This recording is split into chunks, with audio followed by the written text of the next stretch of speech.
연옥 실화 21번째입니다. 성 프란시스코 살레시오의 말. 신앙을 얻는 것이 인간의 가치에 의해서가 아니라 은총으로 인한 것이듯 신앙을 지키는 것도 인간의 가치가 아닌 은총 때문이다. 타인에 대한 사랑.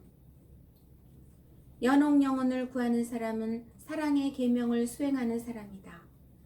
그것은 모든 것에 앞서 하느님을 사랑하고 그 성심에 의합하고 그 영광을 드러내는 것이 목적이기 때문이다. 그리고 또 영원한 행복을 고대하고 있는 가장 불쌍한 사람을 구하기 때문이다. 어느 날 예수님께서 아시시의 성 프란시스코에게 나타나서 말씀하셨다. 만일 지구가 큰 은덩이고 바다가 값진 보옥으로 가득 차 있으며 공기는 말로는 표현할 수 없이 좋은 향기를 풍기고 있다 하자. 그것을 내게 주면 너는 만족하겠느냐?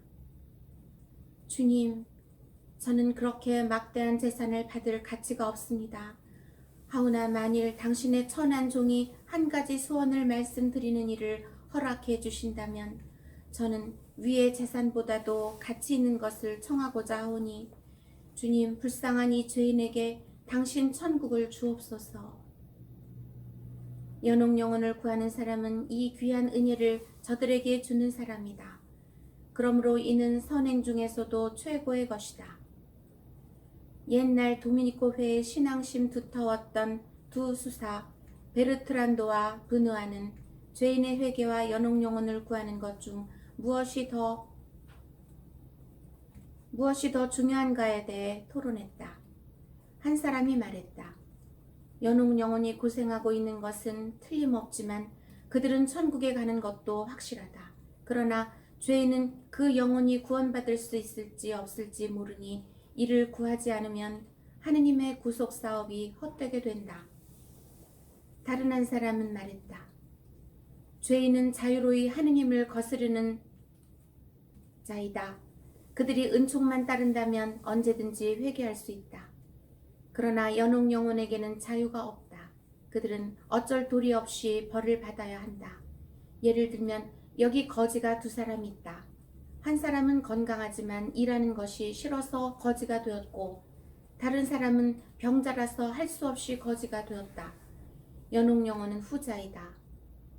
성 토마스도 말하고 있다. 죽은 이를 위하여 기도하는 것이 살아있는 이를 위하여 기도하는 것보다 하느님 마음에 든다. 죽은 이는 자신을 위하여 아무것도 할 수 없기 때문에 이를 구하는 일은 절대적으로 필요하다. 라고. 이 말을 들은 수사는 아무 대답도 할 수 없었다. 그러나 그는 여전히 죄인의 회개를 위해 기도하고 있었다. 그러던 어느 날 밤, 신부는 연옥 영혼이 괴로워하고 있는 환상을 보았다. 그리하여 기도, 고행, 선행 등을 행할 때 죄인의 회개를 위하여 반, 연옥 영혼을 위하여 반씩 바치기로 했다. 독자 여러분, 우리도 이 수사처럼 하자. 구원의 확증.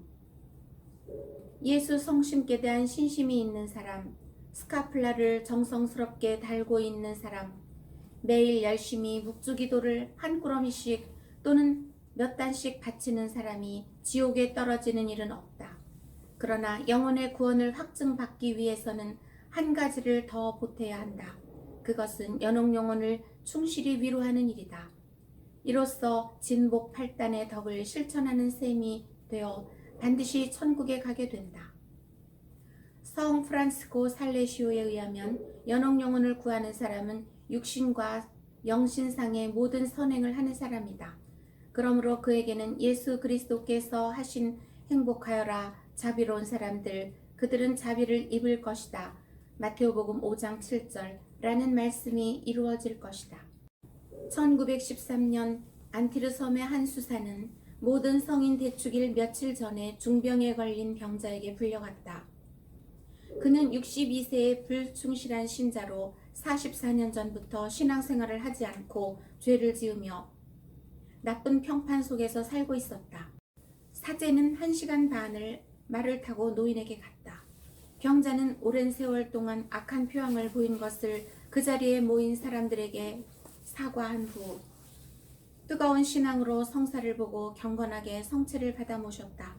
그리고 자녀들을 축복하고 모두가 착한 신자로 살도록 약속하게 했다.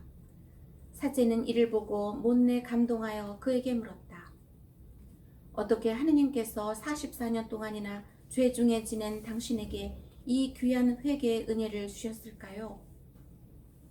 아, 신부님, 저는 매일 빠지지 않고 연옥영혼을 위해 기도하고 있었습니다. 병자는 이튿날 이승을 떠났다. 우리도 연옥영혼을 위로하기 위하여 매일 선행을 베푼다면 반드시 천국에 갈 수 있을 것이다. 연옥영혼에 대한 신심의 특성. 죄인의 기도와 선행이 연옥영혼을 구하는 데 무의미한 것이 아님은 위의 이야기로도 알 수 있다. 그러나 그것은 불완전하다. 상존 은총을 가진 하느님 성인에 의합한 사람의 신심이어야 비로소 완전하게 된다. 더욱이 이 신심은 부단히 이어져야 한다. 축일 또는 가끔씩 죽은 이를 도와주는 것은 진실한 사랑이라고는 할 수 없다. 복음에서도 너희의 재물이 있는 곳에 너희의 마음도 있다 라고 말씀하고 있다. 만일 참으로 죽은 이를 사랑한다면 그들의 생각이 우리에게 배어 있어 밤이나 낮이나 그치지 않고 즐겁게 그들과 함께 살고 그 영혼을 위로할 기회라면 하나라도 놓치지 말아야 할 것이다. 연옥영혼에 대한 신심은 또 일반적이어야 한다. 우리는 물론 우리 부모, 형제, 친척, 은인, 벗들을 위하여 기도해야 한다. 그러나 우리는 마음을 더 넓게 가져야 한다. 즉, 우리의 사랑은 아담의 자손 전반에 걸쳐서 전 세계에 미치는 것이어야 한다. 차별을 두지 않고 한 사람도 제하지 않고 죽은 모든 이를 위해 기도하는 것은 성교회가 희망하는 바이고 실행하고 있는 바이다. 위령의 날이 제정되어 있는 것이 그 증거이다. 미사 중에도 그리스도 안에 쉬는 모든 이를 행복과 광명, 평화의 나라로 인도하도록 기도하도록 하자. 또한 우리는 전 세계의 죽은 이와 믿지 않는 이들을 위해서도 기도해야 한다. 그들 중에 선의를 가지고 또 하느님께 충실한 자로서 죽는 이들도 적지 않다. 이미 말한 바와 같이 성 아우구스티노는 죽을 때까지 매일 미사 때마다 모친 성녀 모니카를 위해 기도하고 있었다. 이를 30년이 넘도록 그치지 않았다. 진실한 사랑의 징표요 모범이라 할 만한 이 모습을 우리도 본받자. 다음 주에 계속됩니다.